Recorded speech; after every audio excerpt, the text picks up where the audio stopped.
During a family road trip, my parents pulled over and told me to get out because I refused to give my savings to my sister. My mother smirked, "Figure out how to get home on your own." I smiled and said, "Actually, I already have a ride." Their faces dropped when a luxury car pulled up and we were about 5 hours into what was supposed to be a fun family road trip when my parents pulled the car over to the side of the road. The air was thick with tension. My dad's hands gripped the steering wheel so tight his knuckles turned white. My mom sat in the passenger seat, arms crossed, her mouth pressed into that thin-lipped smirk she always wore when she thought she had the upper hand. I already knew what was coming. "Get out," my mom said flatly. I didn't move at first. I just sat there, looking at the both of them, waiting for them to laugh or tell me this was some kind of sick joke. But they weren't joking. "You're serious?" I asked, my voice calm, almost detached. My sister, sitting smugly in the back seat, let out a dramatic sigh. "Oh my God, just get out already." See, this all started because I refused to hand over my savings to my younger sister. She had blown through her own money, again, on God knows what. Shopping, trips, or some new obsession she'd inevitably get bored of in a few months. This wasn't the first time she'd begged for my money, and my parents had always backed her up. This time, though, I put my foot down. And now, here we were. My dad finally turned in his seat to glare at me. "You want to act selfish? Fine. You're an adult. Figure out how to get home on your own." My mom's smirk deepened. "Let's see how independent you really are." My sister giggled. They thought they had me. They thought this was their ultimate power move. Abandoning me on the side of the road, hours from home, with nothing but my phone and wallet. They thought I'd be desperate, panicked, maybe even in tears, begging them to take me back. But I wasn't. Because unlike them, I planned ahead. I smiled. Slowly. Casually. Not a hint of worry on my face. "Actually," I said, reaching for my phone, "I already have a ride." My parents' faces twitched with confusion. Then, right on cue, a sleek black luxury car, one my family could never afford in their wildest dreams, pulled up behind us, engine purring smoothly. My mom's smirk vanished. My dad's jaw tightened. My sister, for the first time in her life, looked actually speechless. The driver's side door opened, and out stepped someone they never expected. And that's when everything changed. The car door swung open, and out stepped Nathan, a man my parents had no idea I even knew. Nathan wasn't just anyone. He was rich, the kind of rich my parents always sneered at, pretending they didn't envy. And unlike my family, he actually respected me. He walked around the car, adjusting the cuffs of his expensive suit, looking every bit like someone who had never had to beg for money a day in his life. His eyes flickered between my parents and me before he spoke. "You ready?" he asked, his voice calm, completely ignoring my parents. I nodded, grabbing my bag from the seat beside me. My mom snapped out of her shock first. "Who the hell is this?" she demanded, her voice a mix of anger and panic. I shrugged. "A friend." My dad leaned forward, eyes narrowed. "What kind of friend?" I didn't answer right away. Instead, I took my sweet time getting out of the car, stretching like I wasn't just thrown out onto the side of the road by my own family. I turned to face them, enjoying the way my mom's expression had turned from smug confidence to barely concealed worry. Then I dropped the bomb. "Nathan owns the company I work for."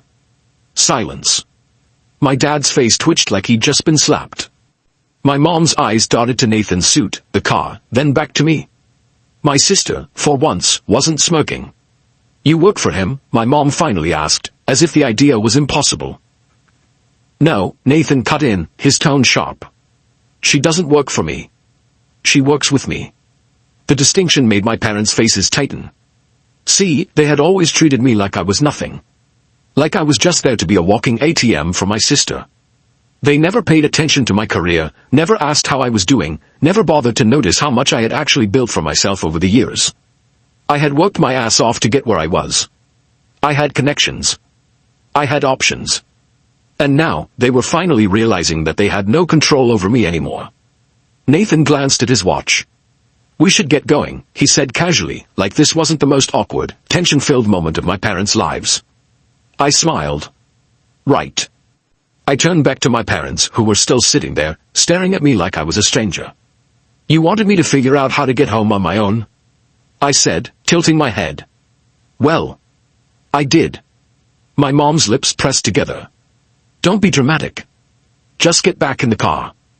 I let out a short laugh. Oh, no. You made your choice, I said, stepping closer to Nathan's car. Now, you get to live with it. Nathan opened the door for me, and as I slid into the plush leather seat, I could still see my parents in the rearview mirror. They looked furious. They had lost. But what they didn't know was, I wasn't done yet. Not even close. As the luxury car pulled back onto the road, I let out a breath I hadn't realized I was holding. Nathan glanced at me. You okay? I nodded, forcing a small smile. Yeah. Just processing. But in reality, I was furious. Not because they abandoned me, I had expected that. But because they thought they could just throw me away like I was nothing, like my entire existence only mattered if I was useful to them. They were about to learn just how wrong they were. As we sped down the highway, my phone started blowing up with messages. I expected angry texts from my mom, maybe my dad. But what I didn't expect was a text from my aunt. Aunt Lydia. Are you okay? Aunt Lydia, your mom just called me ranting. Something about you leaving with some rich guy. Aunt Lydia, she sounded nervous. I stared at my screen. Nervous? My mother didn't get nervous. She got angry. She got controlling. But nervous. That was new. Nathan glanced at my phone. Something wrong? I hesitated, then handed it to him. He skimmed the messages, then let out a small hum. Interesting, he said. She's panicking. I frowned. Why would she panic? She won. Nathan shot me a look like I had just said something ridiculous. No, she didn't, he said. She just realized she lost control. And that's when it clicked. My whole life, my parents had made me feel like I needed them. Like I was only stable, only successful, because of them. But now, they had just proven that I didn't. I leaned back, a slow grin forming on my face. They weren't worried about me. They were worried about what I might do next. I spent the next 2 days ignoring their calls. The more I ignored them, the more desperate their messages became. My dad started with anger, calling me ungrateful, selfish, a disappointment. My mom tried guilt, telling me how much I was hurting the family. My sister. She sent me nothing. That was a huge red flag. My sister lived to rub things in my face. If she wasn't texting, it meant something was wrong. I decided to dig a little deeper. Now, here's something my parents didn't know. I had access to more resources than they thought. Nathan wasn't just my mentor. He was also a man with connections. The kind that could pull financial records, background checks, everything. So, I asked him for a favor. What he found blew my mind. The third twist, why they really wanted my money. My parents weren't just trying to steal my savings from my sister. They were in serious debt. I'm talking tens of thousands. Credit cards maxed out, unpaid loans, and, the biggest shocker, a second mortgage on the house they never told me about. And the worst part? They used my name for one of the loans. I felt like I had been punched in the gut. Nathan was calm as he handed me the documents. You could press charges, he said. This is fraud. Fraud. My own parents had stolen from me. And suddenly, everything made sense. Why they always pushed me to hand over money. Why they never wanted me to check financial documents. Why my mom looked nervous when I left with Nathan. Because she knew. She knew that if I ever found out, I could ruin them. And now, I had a choice. I could confront them. I could demand the money back. Or, I could burn everything down. I stared at the papers, my hands tightening around the edges. My whole life, they had treated me like I was nothing. Like I was disposable. Now, it was their turn to feel powerless. I looked at Nathan. What's the best way to make them suffer? He smirked. And that's when we put the plan in motion. I spent years being their backup plan, their safety net.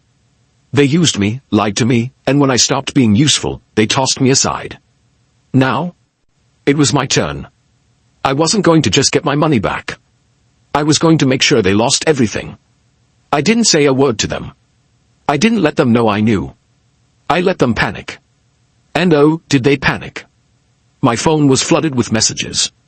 My mom's tone switched from guilt-tripping to desperate. My dad, the one who always acted so strong and in control, even called Nathan, the man they had mocked just days before, asking to speak to me. Nathan, being the petty king he was, put him on speakerphone. "Look," my dad said, voice tight. "We need to talk. You can't just run off like this." Nathan smirked. "She didn't run off. You kicked her out." Silence. I could almost hear my dad's teeth grinding. "That's not the point. This is family business. She needs to come back." I finally spoke.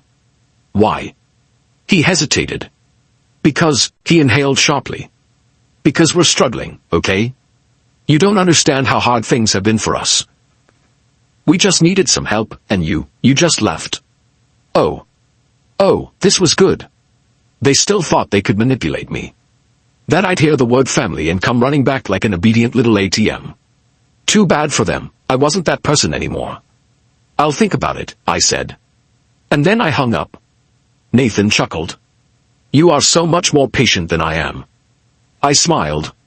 They're about to get exactly what they deserve. First, I locked down my credit. I froze everything. No more loans in my name, no more credit cards they could sneakily open. Then, I went to the bank and reported the fraud. I filed a police report. I handed over every document Nathan had pulled, proving that my parents had taken out loans under my name. They thought I wouldn't notice. They thought I wouldn't fight back. Oh, they were about to learn just how wrong they were. A week later, I got the call. My mom's voice was frantic. They're saying we committed fraud." "What did you do?" I leaned back, holding in a laugh. "What did I do?" I repeated. "You mean, what you did?" Her voice cracked. "We're going to lose the house." I let the words settle. They were losing everything. Their debt had finally caught up to them. The loans they had taken out. The house they had mortgaged. The payments they had ignored. It all collapsed on them at once. And without me there to bail them out, they had nowhere to turn. I smiled. "Well," I said, voice sweet, "maybe my sister can help you." My mom let out a sharp breath. "She doesn't have any money. You know that." Oh, the irony. I stayed quiet, letting her stew in her own mess. Then she snapped. "You can't do this to us. We're your parents." I tilted my head. "Oh, no. You did this to yourselves." Then I hung up. And just like that, I was free. A month later, I got a text from my aunt. "Aunt Lydia, they moved in with your sister. The bank took the house. They're miserable." I stared at the message for a second. Then, I smiled. Because for the first time in my life, I didn't care. No guilt. No regret. They had tried to ruin me. But in the end, they only ruined themselves. And I was finally free.